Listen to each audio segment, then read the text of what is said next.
Hey art nerds! Today we're going to talk about color mixing. In our last video we talked a bit about different types of paints, different formats of paints, different brands, the different qualities from student to professional, and we also did a little bit of color mixing.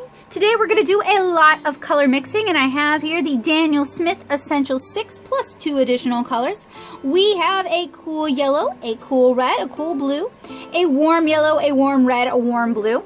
So we're going to start by painting a handy color wheel, starting with our cool yellow, and this is going to give you guys kind of an idea of how these colors are designed to blend, mix, and form other colors.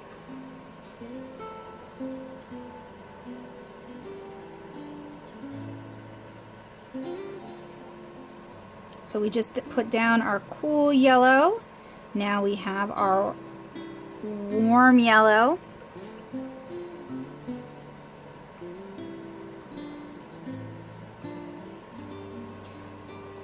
Now we have our warm red, mixing that into our warm yellow.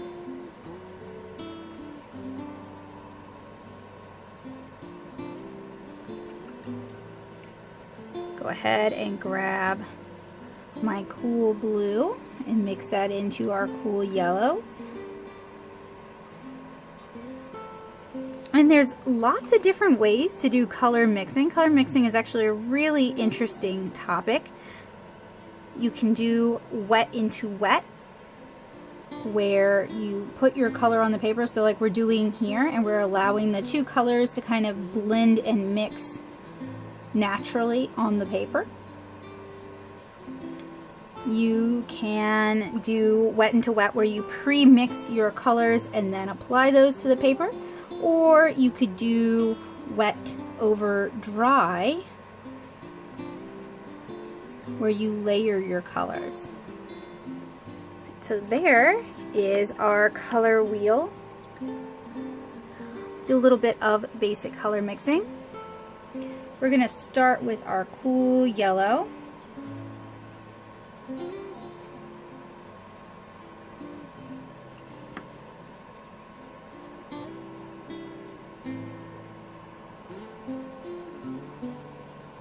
And here is our warm red.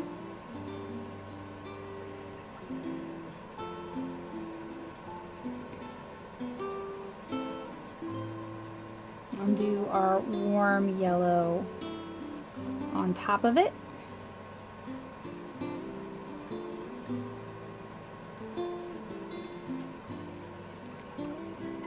Then we'll do our cool red beneath our cool yellow.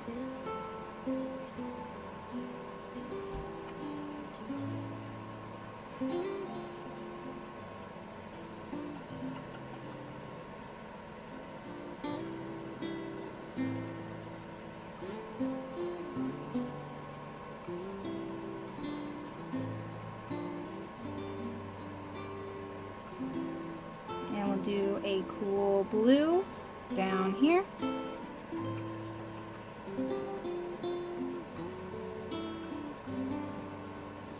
And our warm blue down here.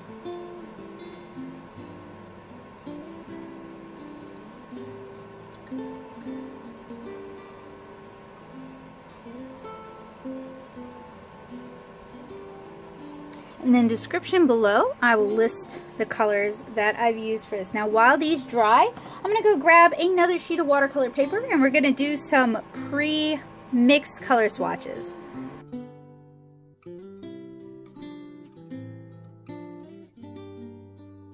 Alright, so let's say you guys want to mix green.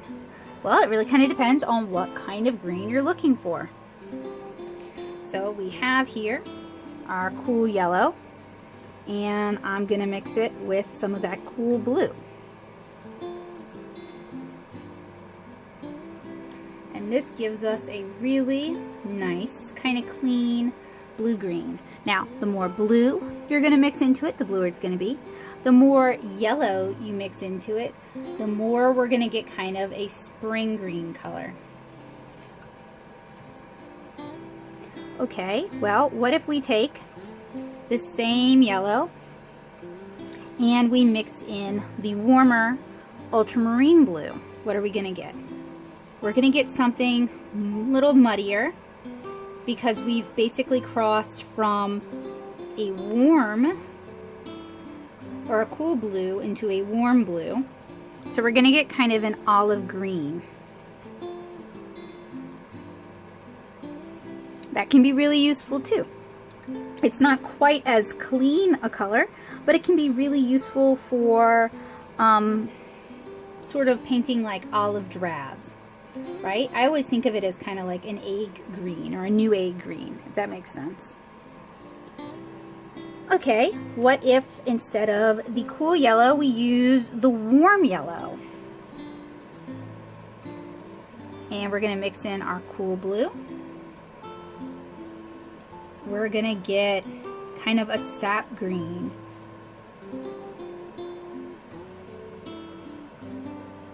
And doing these kind of color mixes can be really useful for not only understanding your watercolors, but learning about new colors you might want to mix.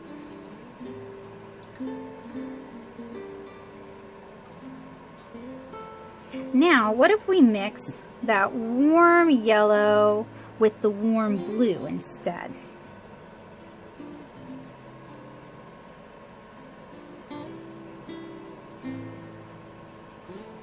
We're getting a really kind of a gray green,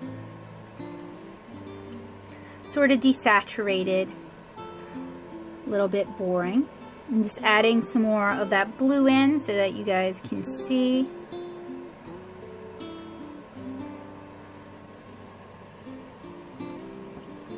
So, not a particularly appealing color.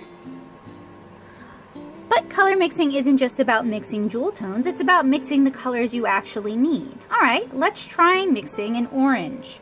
So we're going to start with the warm red and the cooler yellow. Make sure I get a lot of yellow. I'm going to clean my pan out after this. So this is the warmer red, the sort of scarlet hue, mixed with our cooler yellow. Almost like a ketchup and mustard kind of color going on. Okay, what if we mix our cooler yellow with our cooler red? What are we gonna get? Ooh. So it's almost like a sunset kind of orange because of the cooler pink or the cooler red.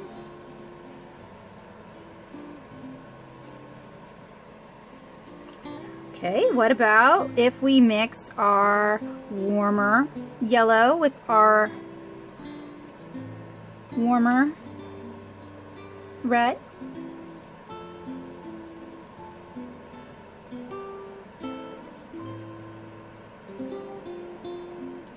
And then what if we mix our warmer yellow with our cooler red?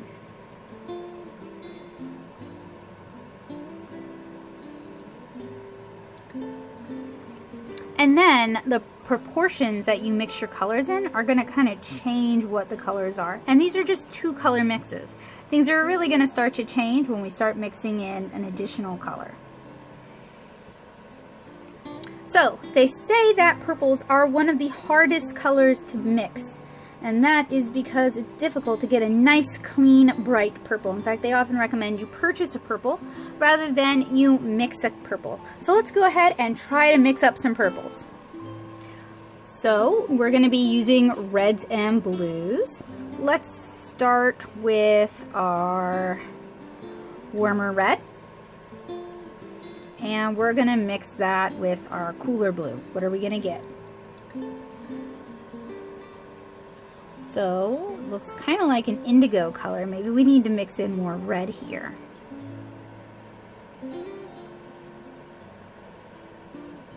So it's kind of a muddy color. It's like a brick red going on. So it's almost like a gray purple. Okay, what if we mix that same red with our warmer blue, our French ultramarine blue?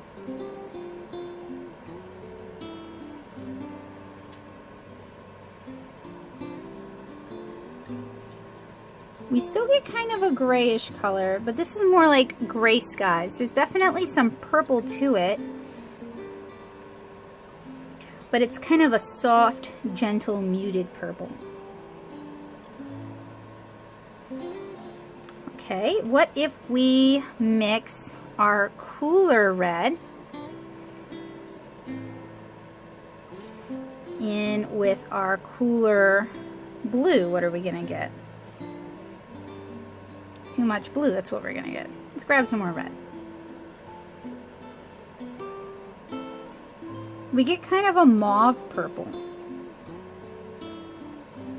So that could be a good purple. And then let's mix our cooler red with our warmer blue. Oh, look at that. We get kind of a red-violet color.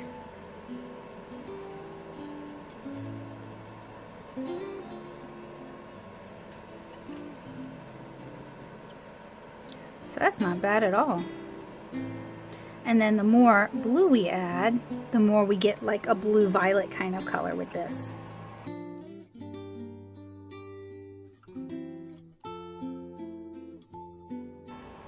So the colors we've just mixed, the greens, the oranges, and the purples, those are all secondary colors. The reds, the blues, and the yellows are all primary colors. What if we mix some of our secondary colors with a primary color? So let's take probably the best mix of green. So we're going to go with our cool yellow and our cooler blue. And we get a really nice green. What if we put some red on it? So I'm going to grab the warmer red, kind of mix it into the green. Now I'm going to take the cooler red and do the same thing. And basically, we're mixing two contrasting colors together. So we're making neutral colors or browns. Sometimes you'll end up with grays, sometimes you'll end up with browns. Now, in this instance, our red, because we added a wetter color to a drier color, it's displacing it rather than mixing or overlayering. So I'm gonna quickly kind of just mix up a batch of it.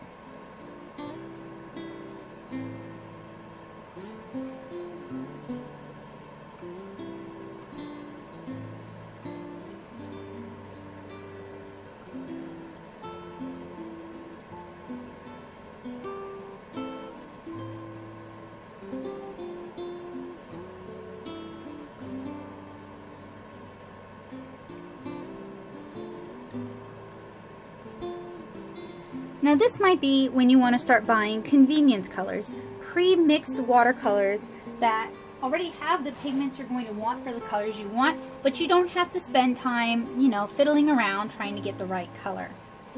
That is when you decide you want to buy convenience colors, after you've kind of tried to mix the colors and you've kind of struggled with them. Okay, what if we make our best orange, so the warm yellow and the cooler red.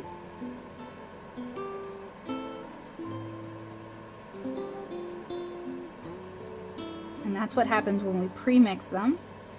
You get better color distribution. And then we want to add some blue. So we're going to add just a bit of the cooler blue.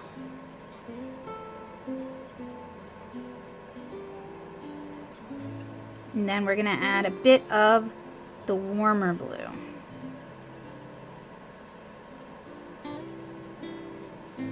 Now, usually when you mix like ultramarine blue or phthalo blue with an orange, you end up with a gray. Let's add a little bit more blue. And that's usually what's referred to as Payne's gray.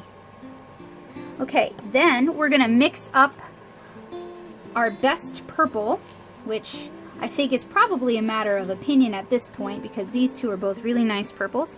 So let's go with the ultramarine and the alizarin crimson, the cooler red, for our purple.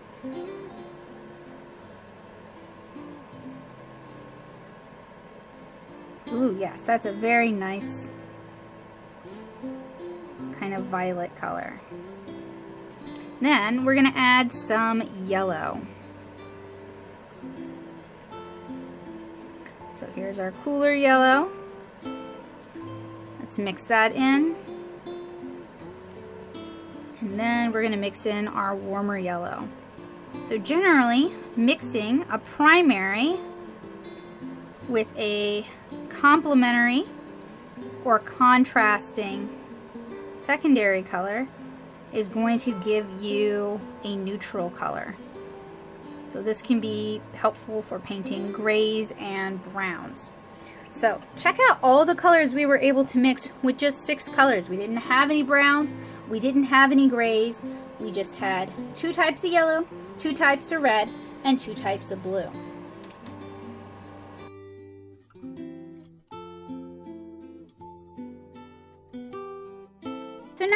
So now that we've talked a little bit about color mixing, we're going to revisit our color wheel and the swatches that we put down. So as you guys saw, there's a variety of ways to mix different colors. We're going to do what's known as layering or glazing, where we put a second color down on top of the first.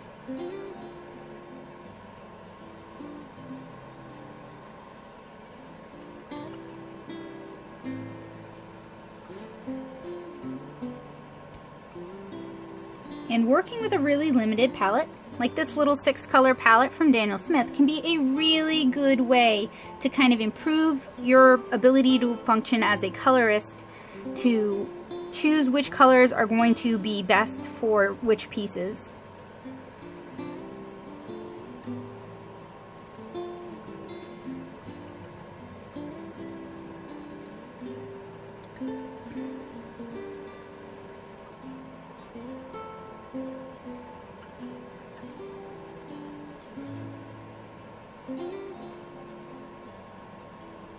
And what order, in terms of glazing, what order you put your colors down in, that's going to make a difference to how your colors appear.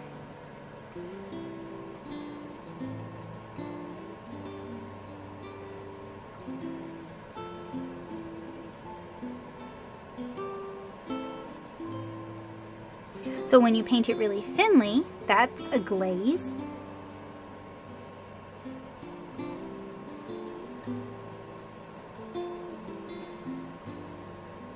And glazes can be useful because they just barely influence the color. They don't actually cover the original color up.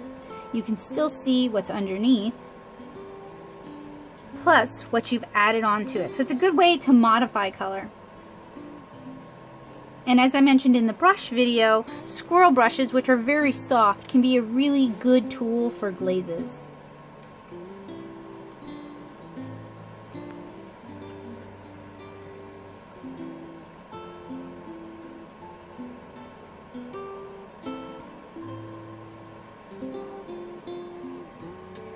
Alright, so we have done basic color glazes just to kind of see how it affects the colors underneath.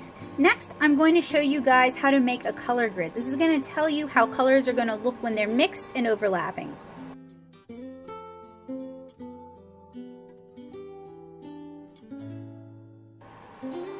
So we have 6 colors that we're going to want to use for our grid. Hopefully this 8x8 fluid 100 cotton rag based watercolor paper will be enough. You're going to want to grab a pencil and a ruler, and we're going to measure the distance across. So it is 20 centimeters. We should be able to do each block 2 centimeters across. For 6, actually we could do 3 and then we would have 18. So we're going to start 1 centimeter in on each side.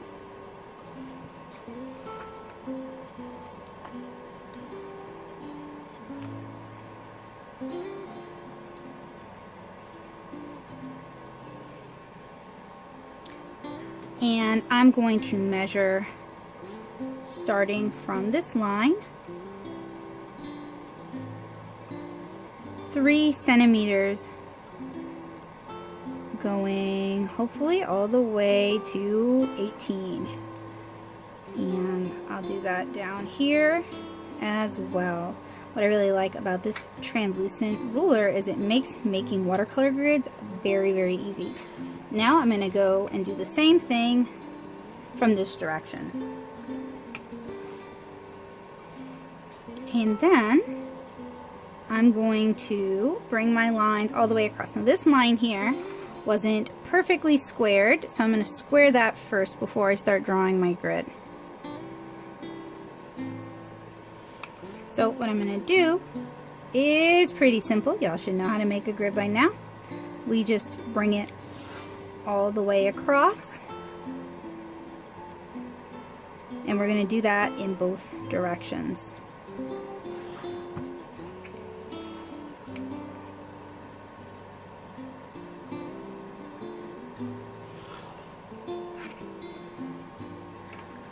Alright, when you're done, you should have a grid that's 1, 2, 3, 4, 5, 6 up and 1, 2, 3, 4, 5, 6 across. So you're going to want to get your clean watercolor water and get your watercolors handy. Okay, so what we are going to do is we are going to start by painting a stripe of each color all the way down.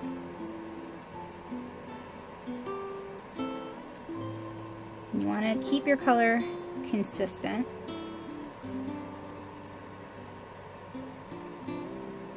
And try to keep it within your squares. Now, you can be really patient and let each one dry. You can do what I'm going to do and just kind of skip over.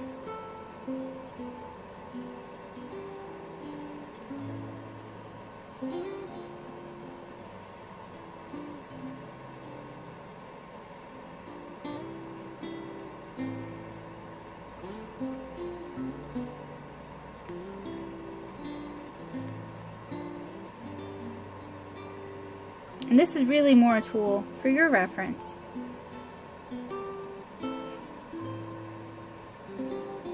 It's going to help you better understand the watercolors you're working with and the colors they're capable of producing.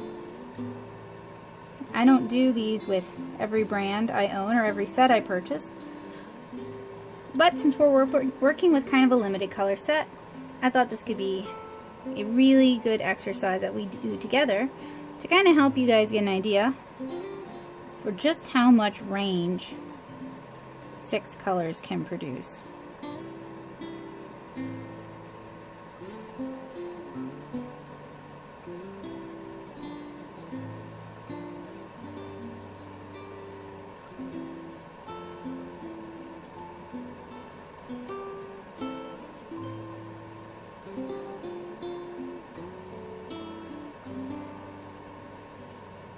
Alright, now I need to let these dry before I can fill in the other 3 stripes. Sorry.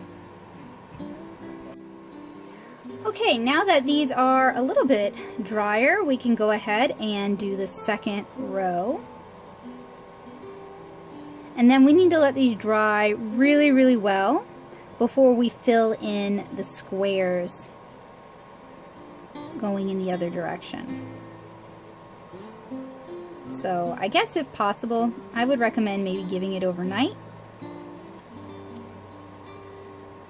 I'm going to set a timer for an hour though and give it an hour dry time before I come back to it.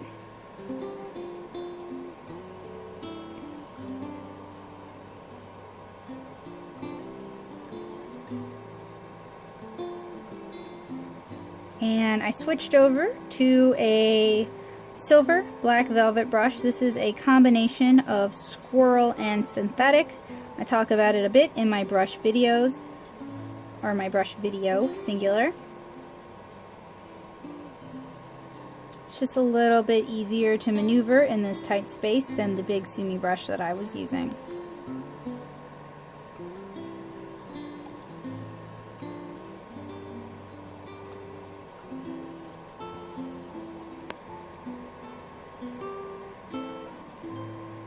And my intention isn't to go entirely mass tone because I do want to be able to see how the colors overlap. And if we go too dark with some of these colors, all we're going to see is how opaque the overlapping color is. We're not necessarily going to see how it can influence the underlying color.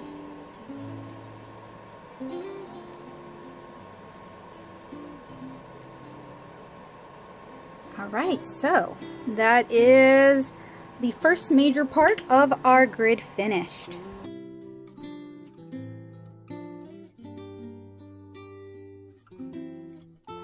Okay, so it's been about an hour. Got a fresh, clean cup of water. Now we're going to paint rows of color going in this way. So we're going to start with our cool yellow. And I'm going to paint it in squares rather than glazing it on top, just because sometimes watercolor is a little bit more likely to reactivate. And I don't really want to get a lot of smeared colors. I want to see how these colors look when we layer them. So painting it in squares rather than in stripes will kind of help make that a little easier. See, I picked up some of the red already. This is why I suggested that you guys allow this to dry overnight. And I really recommend that you don't do this on cellulose paper, that you only do this on cotton rag papers, because those are going to hold on to the paint a little bit better.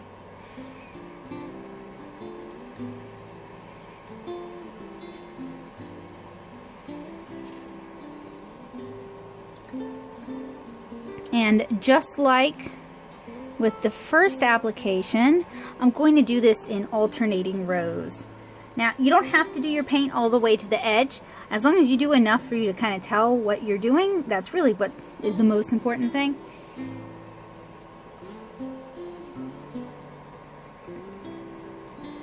And you don't want it to be so thick that you can't see the color underneath. So with this red, it's probably a little too thick.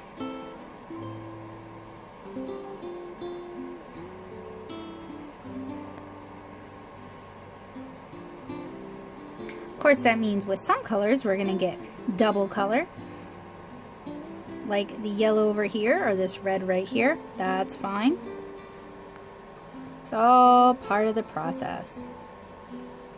And if you guys have not figured it out, I am really big on process. I do like flipping this grip sometimes and figuring out new things, but most of my art is made using a pretty specific process or set of processes. That way I get repeatable results. Art and science are not really that far divorced. It's really what our country chooses to prioritize. That's the big difference.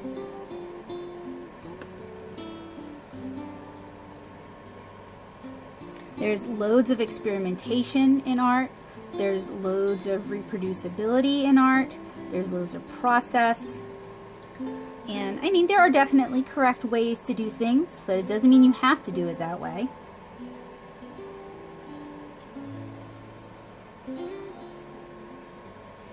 There are many artists who choose to record and share their findings and to record and share their experiments. There are many artists who choose to share their failures along with their successes so that others can learn from them. Really, art and science, pretty similar. I have a minor in environmental science, so in another universe, there's a Becca out there, knee deep or hip deep in the swamp, counting bullfrogs probably, or tagging alligators. For me, that's not particularly hard to conceive. Alright, I'll let these dry, and then we're going to do the alternating colors. Okay, so these 3 rows are mostly dry. Let's go ahead and finish this chart up. I think by now you can probably see how this is meant to come together, and you can probably see when this would be beneficial for you. Now, if you have a huge color collection, this could definitely take a really long time to complete, and you would need a large piece of paper to complete it on, which is why I like to limit this to my smaller watercolor palettes. And what we're doing is we're just kind of glazing color on top of the prior layers.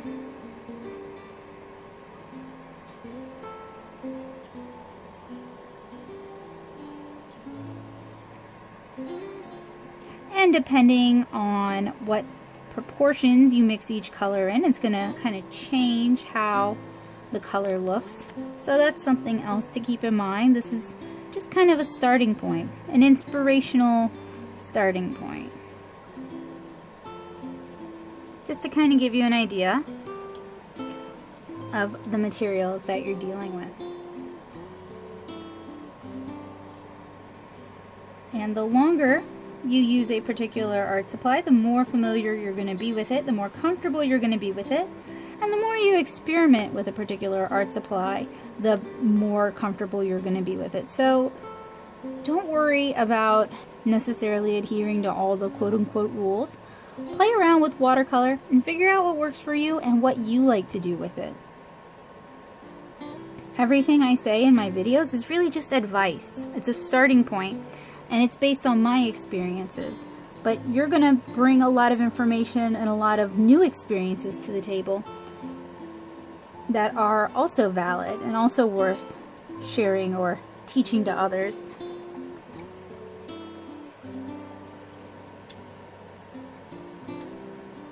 Alright, now we just need to do our ultramarine blue. And as always, if you found this video helpful, it would be a huge favor if you would share this video with someone else who might enjoy it. You can share it on your Twitter, you can share it on your Facebook, you can leave a friendly comment and let me know that you liked it.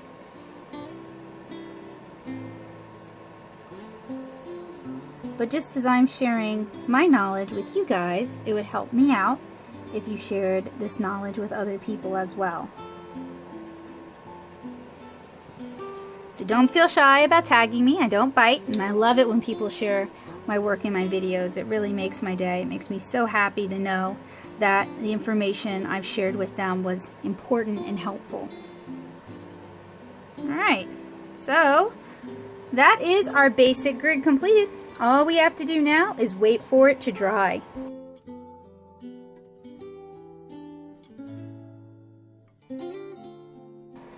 So today we talked a bit about mixing colors. We talked about how you can use a very basic 6-color set to mix a wide range of colors. We demonstrated that using a color wheel, through glazing, through pre-mixed color application, and through a color chart. There's a lot more to mixing colors, but this should be a really good start, and hopefully you guys are confident enough to start trying it on your own. I highly recommend you guys check out my Daniel Smith Essential 6 video, the video that is the field test, because I also demonstrate how to mix browns, skin tones, a wide range of leafy greens, black colors, all sorts of things in that video. So if you're interested in learning how to use these 6 colors to mix an entire rainbow of colors, please check that video out. If you're curious about more color mixing, I also have a really good video using the Sennelier Artist Test Pack. It's a set of 5 colors that includes a red, a yellow, a blue, a gray, and an orange, and I use that to mix a wide range of colors as well, so I really recommend you guys check that video out. If you have any questions or if you would like recommendations on assembling your own watercolor palette, let me know in the comments down below and I'll be happy to oblige. This was part of a series of videos on watercolor basics that I recorded for my panel at MTAC 2019. So hopefully some of you guys have come from that panel. If so, welcome. I hope you enjoy this channel. If you're new here though and you want to learn more about watercolor, I have loads of great watercolor videos, and I also have a phenomenal watercolor blog series over at nattosoup.blogspot.com. I want you guys to check the description below for additional links and information, and I hope you guys have a wonderful day, and I hope I see you guys again really soon. Bye guys!